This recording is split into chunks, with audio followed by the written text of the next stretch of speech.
Hello, and welcome to the Branching and Looping module in our Introduction to VBA for ArcMap course. My name is Eric Pimpler, and I will be presenting this module. This module will cover the principles of branching and looping in your VBA code. This module covers the use of branching and looping structures in the VBA programming language. We'll first start with the simplest branching statement, the if-then statement, and work our way through the uses of if, then, else, and else-if statements that allow us to test for multiple conditions. In addition, we'll also cover the use of select case statements as an alternative to multiple else-if statements.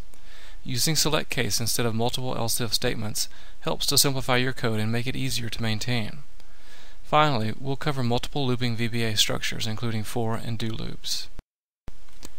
If-then statements are VBA's way of making simple decisions in your code. If a code is met, then VBA executes the statement or statements just below the if statement.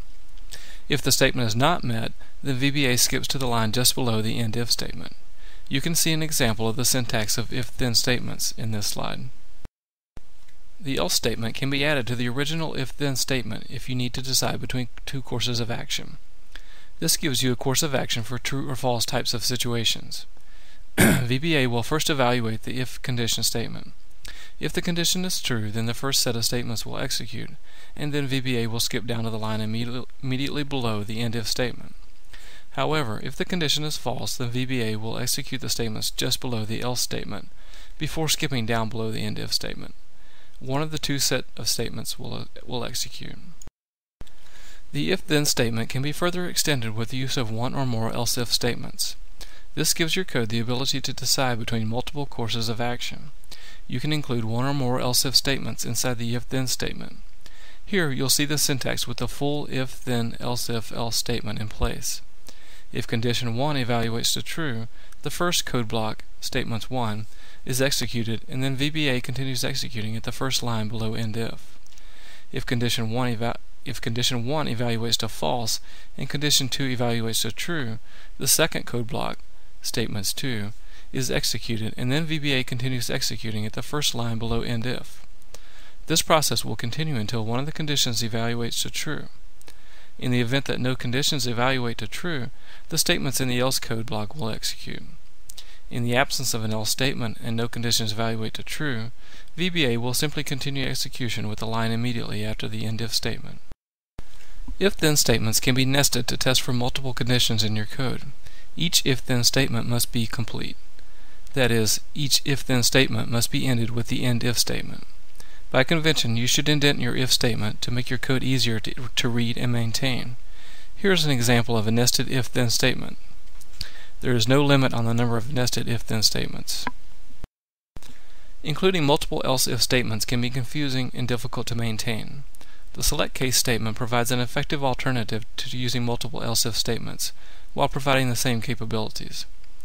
While if-then statements test for a condition that evaluates to true or false, the select case statement uses a test expression. Each case statement provides a value that may or may not match this test expression. If the case statement matches the test expression, then the statements or series of statements will be executed. After execution of this block of code, VBA will then skip to the line just below the end select statement. A loop is a structure that repeats a number of statements, looping back to the beginning of the structure once it has finished executing them. Loops are controlled by a controlling variable or expression. VBA provides multiple loops for actions including repeating an action a given number of times, repeating an action once for each object in a collection, and performing an action if a condition is true and continuing to perform it until the condition becomes false, or performing the action or sequence while a condition is false until it becomes true. The first type of loop that we'll examine is the for next loop, which provides a way of repeating an action or sequence of actions a given number of times. This type of loop is used when you know how many times the loop should execute. Typically, this type of loop requires the use of an index variable, which is an integer or long data type. Here's the syntax for a typical for next loop. For is simply a keyword indicating the beginning of the loop. Counter is a numeric variable or expression that produces a number. Start is a numeric value or numeric expression that gives the starting value for a loop. End is a numeric value or numeric expression that gives the ending value for the counter. Step is an optional value that indicates the use of a step value. Step size is an optional value indicating how much to increase or decrease the value of counter on each iteration. An optional exit for statement can be used to exit a for loop, and the next keyword indicates the end of a loop. In this slide, we see an example of a very simple for next loop. In this case, the loop will execute 10 times. The initial counter I is set to 1 and will automatically increment by a value of 1 each time through the loop until it reaches the number 11, where it will stop executing. In this slide, we see an example of the use of for next loops in ArcObjects. If you are new to VBA in ArcObjects, you may not fully comprehend exactly what this code is doing, but for now the intent is to understand the for next loop and its function in VBA. In this example, the maps collection has a count property which returns the number of data frames in the ArcMap table of contents. The collection of maps is zero-based, meaning that the first data frame is in a map is item 0, the next frame is item 1, and so on. We briefly mentioned the use of step values in a previous slide. By default, VBA increments for loops by 1 for each iteration. Through the use of step values, you can change this default value to one of your choosing as necessary for the proper functioning of your code. For example, you may have a need for the counter to increase by 2 on each iteration, rather than the default of 1. This can be accomplished by including the statement step 2 in the for next statement. In this slide, you'll see an example of increasing the step value. You can also decrement by using a negative step value if you need to count down instead of up. You'll also see an example of decrementing the value in this slide. The next loop we'll look at is the for each next loop, which is typically used to loop through items in a collection. Typically, a collection represents a set of objects, such as all the controls on a form, or in ArcObjects, perhaps all the layers in a data frame.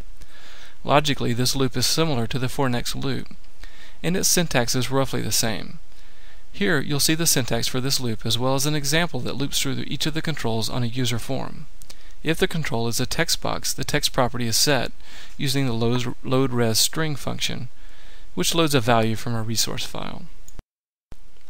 If necessary, you can break out of a for loop by using the exit for statement.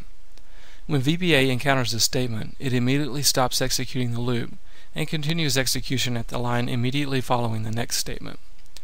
Typically, you would use this statement to break out of the loop when your code meets a certain condition. Perhaps you're looking for a layer called parcel in the ArcMap table of contents, and you're looping through each of the layers and testing the name for one that matches parcel. Once you find the parcel layer, you could break out of the loop with the exit for statement, since you have found the layer you're interested in. This statement is optional and not needed in all cases. A second type of looping mechanism in VBA is a conditional loop. VBA supports 2 types of conditional loops: do while or do until, or some variant of these 2 conditional looping types. The loop is performed based on a true or false condition. These represent the most common types of loops. Do while loops execute when a condition evaluates to true, and do until loops execute when the condition evaluates to false. In each case, the logical expression is evaluated at the top of the loop. The code block inside the loop will execute only if the expression evaluates to true for a do while loop, and only if the expression evaluates to false in a do until loop. In this slide, we see a diagram showing the flow of a do while loop. This loop requires that a condition be true before actions in the loop will be executed. If the condition is not true, the statements will not be executed, and VBA will continue execution on the line immediately below the loop structure. Here we see the full syntax of the do while loop. Note the optional exit do statement, which can be used to break out of a do loop if necessary. The other thing to note is that do while loops will continue to loop until the condition becomes false. On each loop iteration, the condition is re-evaluated to check for a true-false value. A slightly different version of the do while loop is the do loop while loop. It is similar, except that in the do loop while loop, the actions in the loop are run at least once, whether the condition is true or false. On the second iteration, if the condition is true, the loop continues to run until the condition becomes false. The diagram on this side visually presents the structure of this loop. Do until loops are similar to do while loops, except that a do until loop runs while the condition is false and stops running when it's true. Otherwise, this loop is exactly the same as a do while loop. As with the other loops, we've included a diagram to make this loop clear. In this slide, you'll see an example of the do until loop. In this example, we're looping through all the layers in the ArcMap table of contents and displaying the name of each layer in a message box until we run out of layers to loop through. When we run out of layers to loop through, the enumeration will contain a value of nothing, which will cause the do until loop to evaluate to true and thus stop looping. This example makes use of the IEnumLayer ArcObject object. IEnumLayer stores a collection of layers in a single object. Each object can then be accessed individually by assigning the layer to an iLayer object. The do loop until loop is similar to the do until loop, except that in the former case the actions in the loop are run at least once whether the condition is true or false. If the condition is false, the loop continues to run until the condition becomes true. Similar to the exit for statement, the exit do statement can be used to immediately exit a do loop without executing the rest of the code block. Typically, you would insert an exit do statement if your code meets a certain condition. This is an optional statement and is not necessary in most cases. It is possible for your code to get caught in an infinite loop. These typically occur when you have a logic error in your code, or you forget to include code that alters the initial conditional expression.